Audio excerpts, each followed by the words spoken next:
My friends, what you call reality is not as solid as it seems. The world you see around you, the bills on the table, the job you dislike, the relationships that frustrate you, is nothing more than the shadow of past assumptions. It is a reflection of what you once believed, what you once accepted as true. But if you want change, if you want freedom, then you must dare to ignore what is before your eyes and persist in assuming the reality you desire. Look around you now. Everything you can see, everything you can touch, everything you can call your reality is nothing more than the echo of your past assumptions. It is the shadow cast by beliefs you once held, thoughts you once entertained, and feelings you once allowed to sink deep into your being. What you call real today is already old. It is not the truth of this moment, it is the truth of yesterday. And if you do not like what surrounds you, if the conditions of your life do not bring you joy, you must understand that they are not permanent. They are not immovable. They are simply reflections, delayed reactions of assumptions you once accepted as true. Take a man who finds himself struggling financially. He sits at his kitchen table, staring at bills piled high, perhaps with only a few coins in his pocket. His heart sinks, and he feels the weight of lack pressing down upon him. In that moment, he believes that his condition defines him. He assumes he is poor. He assumes he is powerless. He assumes that his reality is fixed.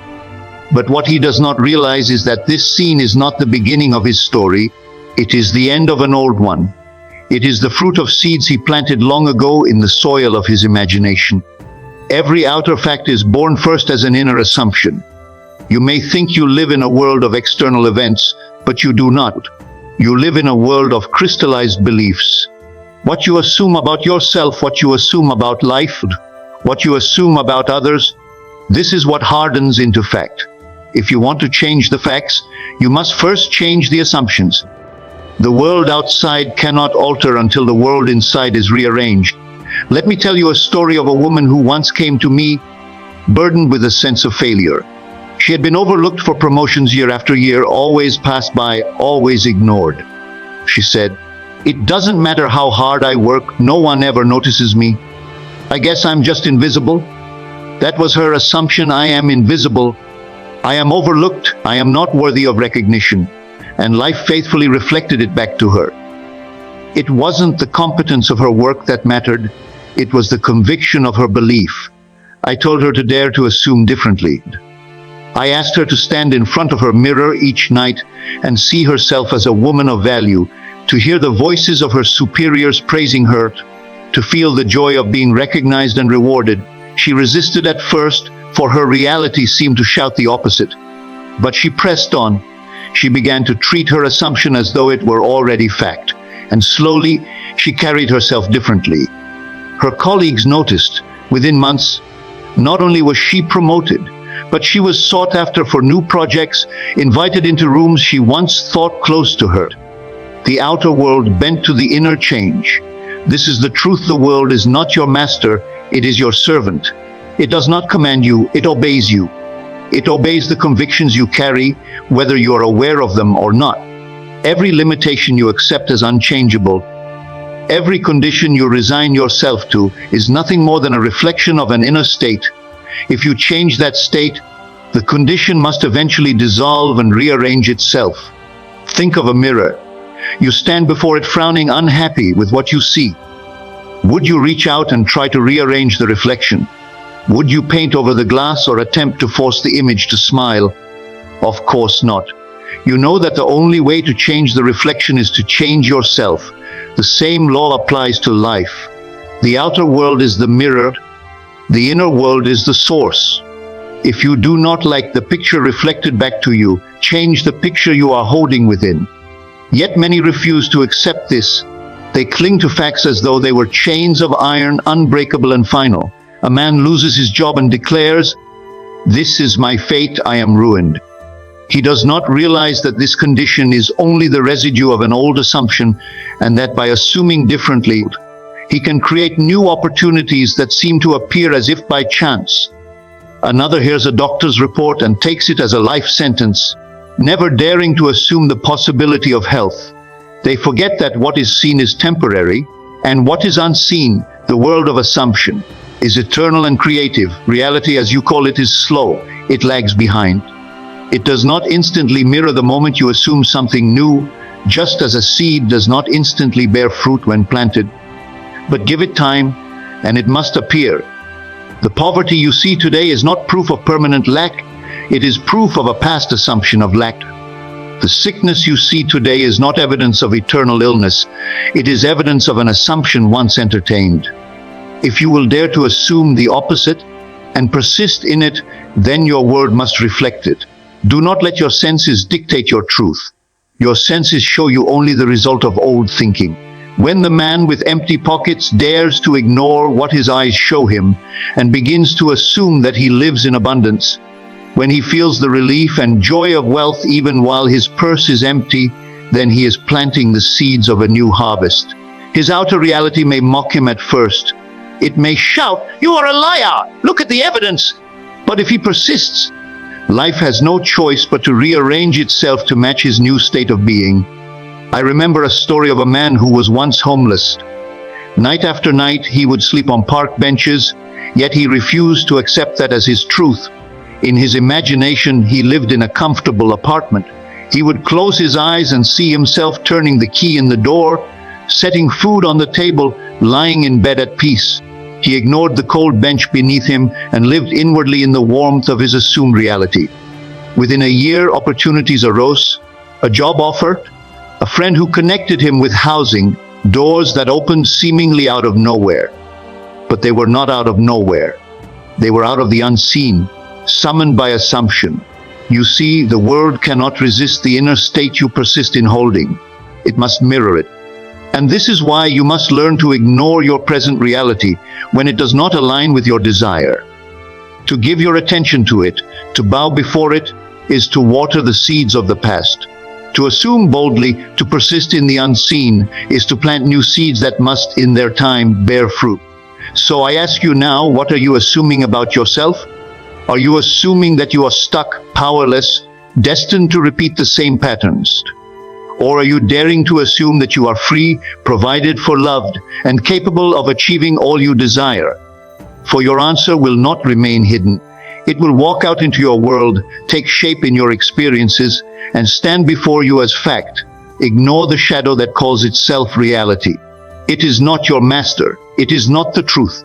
It is only the echo of assumptions once held. And if you will dare to assume differently, your world must eventually echo the new song you choose to sing. Most people live their lives as prisoners of so-called facts. They bow before the evidence of their senses, as if it were an unshakable law. They see a doctor's report with grim words stamped across it, and they call it truth.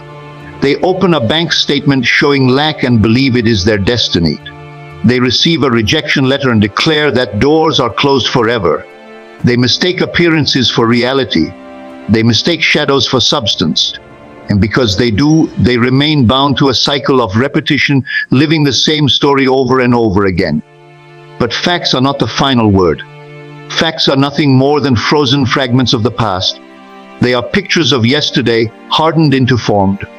They have no power except the power you give them. They cannot dictate what must come next unless you agree with them. For there is something greater than facts, something far more powerful than any report number or appearance.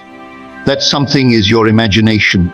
Your imagination is not a childish toy, not a fantasy to entertain when life feels dulled. It is the creative force by which everything that exists was first shaped. Every invention, every discovery, every breakthrough that changed the course of history was first imagined before it was seen. Look at the world around you. The phone in your hand, the chair you sit on, the building you live in, each was once nothing but a picture in someone's mind. Had they bowed to the facts of the moment, they would have said, "It cannot be done," and the world would be poorer for it. Consider the story of Thomas Edison. The facts of his day declared that once the sun set, darkness ruled. Gas lamps and candles were the only options. Fact, no one had ever produced a practical, safe electric light. Fact, thousands of attempts failed. But Edison refused to accept these facts as final. He lived by imagination, not by appearances. He assumed the possibility of light, felt its reality, and persisted until his assumption took form. And when it did, the world was transformed. Was it the facts that led him? No, it was imagination. Or think of the Wright brothers. The facts told them, if man were meant to fly, he would have wings. The experts of their day declared flight impossible, even foolish. But the brothers saw in imagination what others could not. They dared to picture men soaring through the skies, and they persisted in that vision until the world had no choice but to match it. The airplane was not born out of facts. It was born out of imagination that refused to yield to facts. The same is true for you. The conditions of your life, no matter how stubborn they appear, are not the end of the story. A piece of paper that says denied does not have the authority to deny you unless you grant it power. A number in a bank account does not define your wealth unless you believe it does. The pain in your body does not determine your health unless you consent to it as your permanent state. What rules your life is not the evidence before your eyes, but the picture you persist in holding within. I once knew a man who was told by his employer that he would never rise beyond his position. You've gone as far as you can, they said. You don't have the background or the education for more. Those were the facts. But the man refused to bow to them. Each night he closed his eyes and imagined himself sitting in the office of a higher role, shaking hands with clients, giving orders, making decisions. He felt the pride of responsibility and the satisfaction of success. Though every outer fact denied it, he persisted in his inner picture. Within 2 years, circumstances rearranged themselves, and he was promoted into a role even greater than the one he had envisioned. The world had to yield to his imagination. Facts are not creative, they are reactive. They cannot shape the future, they only report the past. Imagination is creative. It reaches into the unseen and calls things that are not as though they were. When you dare to let imagination guide you, you step into your true power. But here is where many falter. They look at the outer world and say, I will believe when I see. They want proof before faith, evidence before conviction. Yet the law of life is the reverse. You must believe before you see. You must assume before the evidence shows itself. Waiting for facts to give you permission to imagine is like waiting for the harvest before planting the seed. It cannot be done. The harvest comes only after the seed is sown, and the evidence comes only after the assumption is sustained. Think of a mother who longs for a child. The medical reports may tell her it is impossible, that her body is not capable. These are the facts. But if she dares to ignore them, if she dares to imagine herself holding her child, rocking it to sleep, hearing its laughter, and feeling the joy of motherhood, then she plants a seed greater than any fact. I have seen such seeds bear fruit in ways that astonished even the most skeptical doctors. Because imagination does not consult the facts, it commands them. The tragedy of life is not that people face hardship. Hardship comes to all. The tragedy is that people let hardship dictate what they dare to imagine. They let facts define their destiny, forgetting that facts are only the reflection of what was once imagined. To rise above your present condition, you must let imagination have the final word. I say to you, close your eyes to the evidence that mocks you. Shut your ears to the voices that tell you it cannot be done. Lift your inner sight to the world you wish to see, and live there in your imagination as though it were already yours. Feel the joy, the freedom, the relief, the pride of your fulfilled desire. Let it become more real to you inwardly than the facts that surround you outwardly. For what you accept as real within must one day appear without. So when you hold that bank statement in your hands and it declares lack, do not bow to it. Imagine instead the abundance you desire. When the doctor's words bring fear, do not worship them. Imagine instead the vitality of health and strength. When rejection comes, do not take it as your identity. Imagine instead the triumph of acceptance, the celebration of success. Facts are nothing but the ashes of old imagination. You are not bound to them. You are free to assume anew. Imagination is greater than facts. It is the root, while facts are only the fruit. If you want different fruit, you must tend to the root. And once you truly grasp this, You will no longer tremble before appearances. You will no longer let papers, numbers, or words dictate who you are or what you may become. You will know that the unseen world within you is the true reality, and that the outer world is its obedient servant. The challenge is never in making an assumption once. The challenge lies in holding it when everything around you seems to deny it. It is easy to close your eyes for a moment, to picture yourself wealthy, healthy, loved, or successful. But the test comes when you open your eyes again and see the same bills on the table, the same pain in the body, the same empty chair where a loved one should be. In that moment, the senses scream, "It's not working." Nothing has changed, and most people surrender to what they see, abandoning their inner vision and returning to the prison of appearances. That is why persistence is the key. Life is a slow echo. It does not always respond instantly to your assumption. Like a seed planted in the ground, there is a period of silence, a period of waiting. The farmer does not see sprouts on the very next day after planting, yet he does not despair. He does not dig up the soil to check if the seed is still there. He trusts the unseen process. He knows that in time, what is hidden beneath the surface must break through and show itself. So too must you trust the unseen growth of your assumptions. There was once a man who longed for healing. He had carried pain in his body for years, and though he imagined himself whole, though he prayed and pictured strength, his symptoms did not vanish overnight. Weeks passed, and still the pain lingered. He felt the temptation to give in, to say, "It is useless." But he did not. Each day he persisted in imagining himself walking freely, laughing, breathing deeply without effort. At first it seemed like fantasy, yet with persistence something shifted. His body, obedient to his assumption, began to align itself. Months later, the pain had faded, and he lived in the health he once imagined. The seed had finally broken the soil. This is the way of all creation.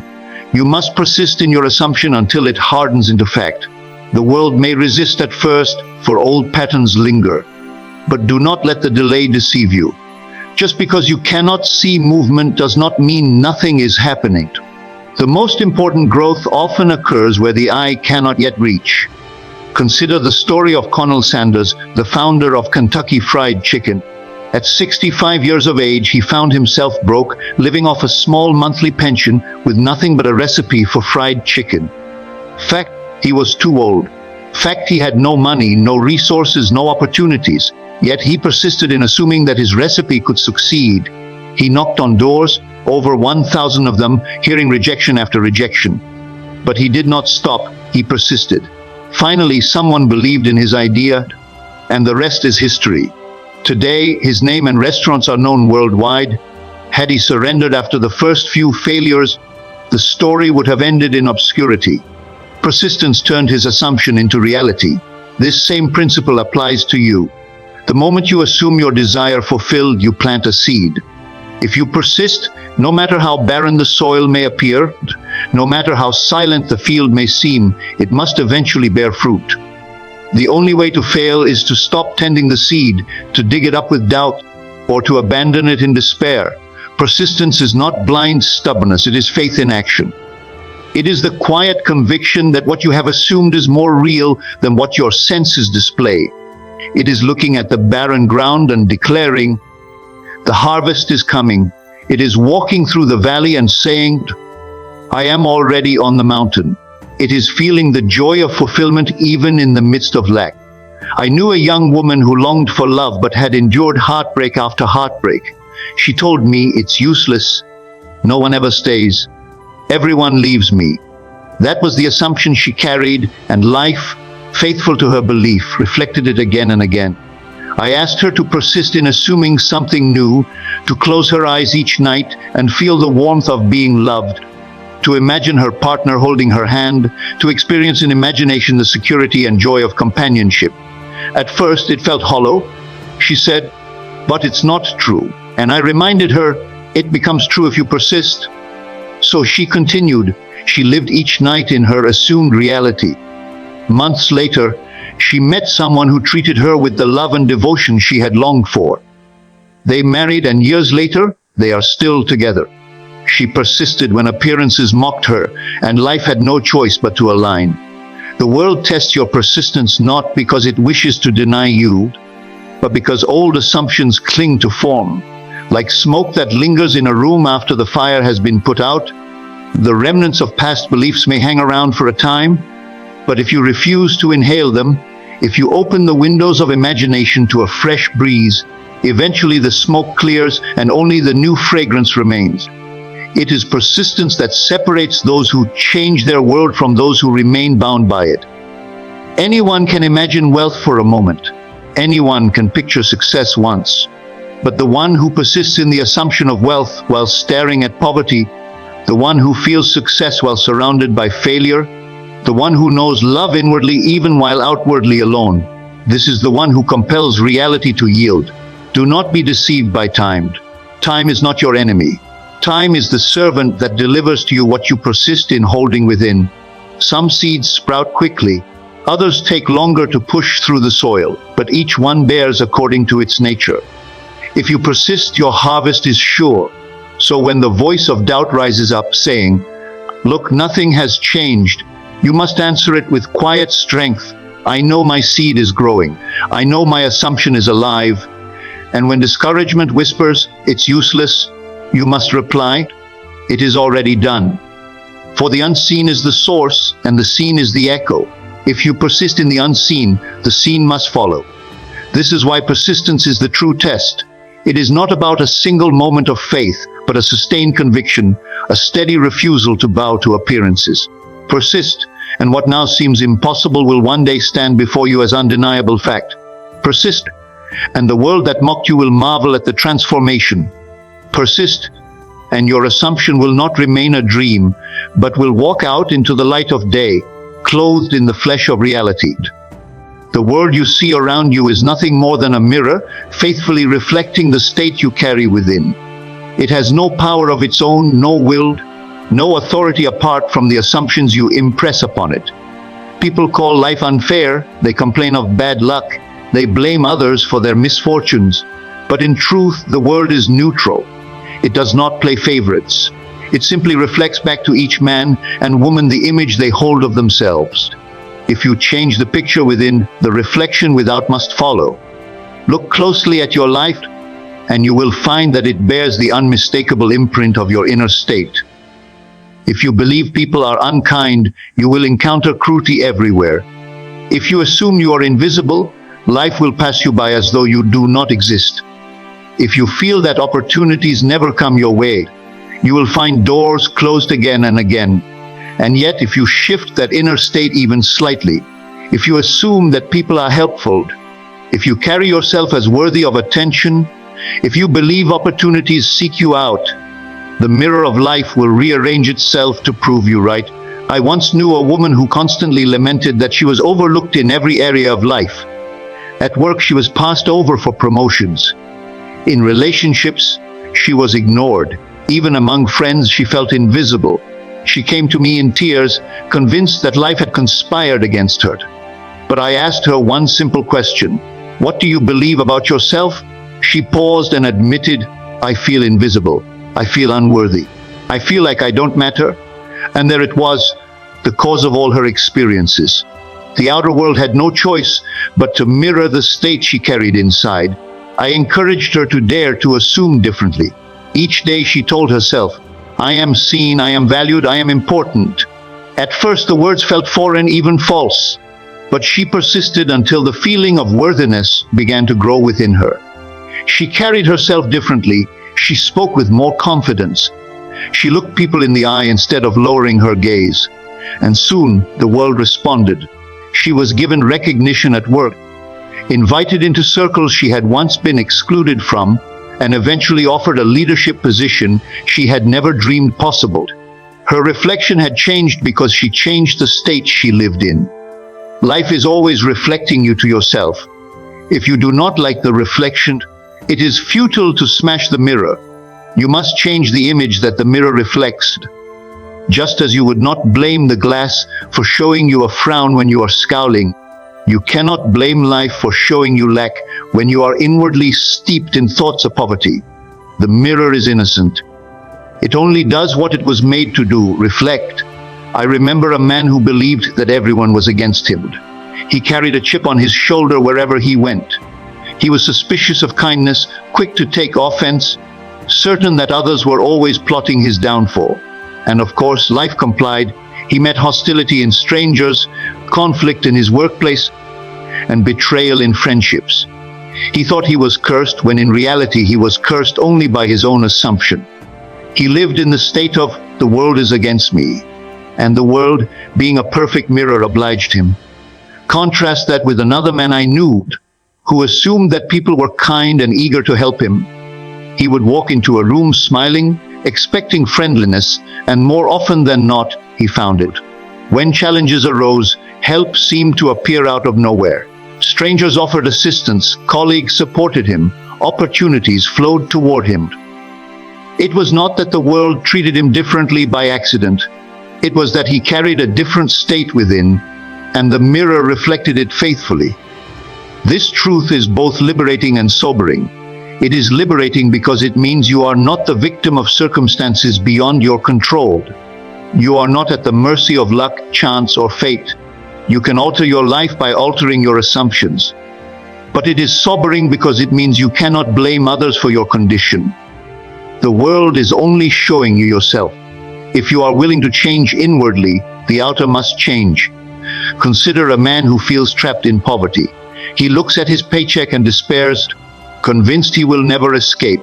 But if he dares to assume wealth, if he carries himself as abundant, if he feels the relief and gratitude of being provided for, life must eventually mirror that assumption.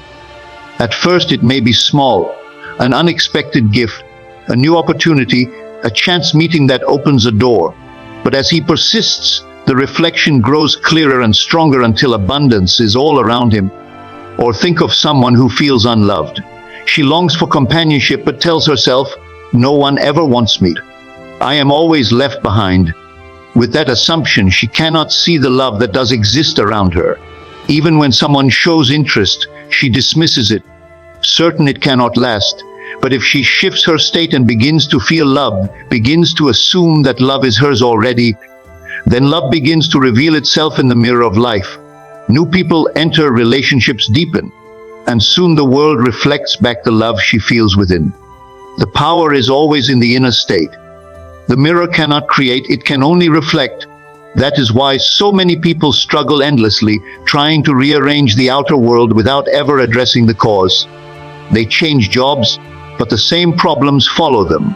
They move to new cities, but the same struggles arise. They leave one relationship only to repeat the same pattern in another. Why? Because they never change the state within. They keep bringing the same image to the mirror, expecting a different reflection. The moment you change inwardly, your world begins to change. Sometimes the shift is swift and dramatic, other times it is gradual and subtle, but it always comes. For the law cannot be broken. The outer must mirror the inner. If you persist in feeling abundant, abundance must come. If you persist in feeling healthy, health must blossom. If you persist in feeling loved, love must surround you. So do not fight the mirror. Do not waste your energy blaming others, cursing circumstances, or resenting fate. Instead, turn inward. Ask yourself, what am I assuming about myself? What state am I living in? What picture am I presenting to the mirror of life? And when you find the answer, choose the state you wish to see reflected. Assume it, feel it, persist in it, and soon the world will show you the evidence of your inner transformation. For life is nothing more than your own reflection. The world always bends to the image you hold within. So I tell you, ignore your reality. Do not bow to what is before your eyes. Live in the unseen. Persist in your chosen assumption, feel it as true, and watch as the world reshapes itself to fit your inner conviction. Reality is not a prison, it is a canvas, and you hold the brush in your hand.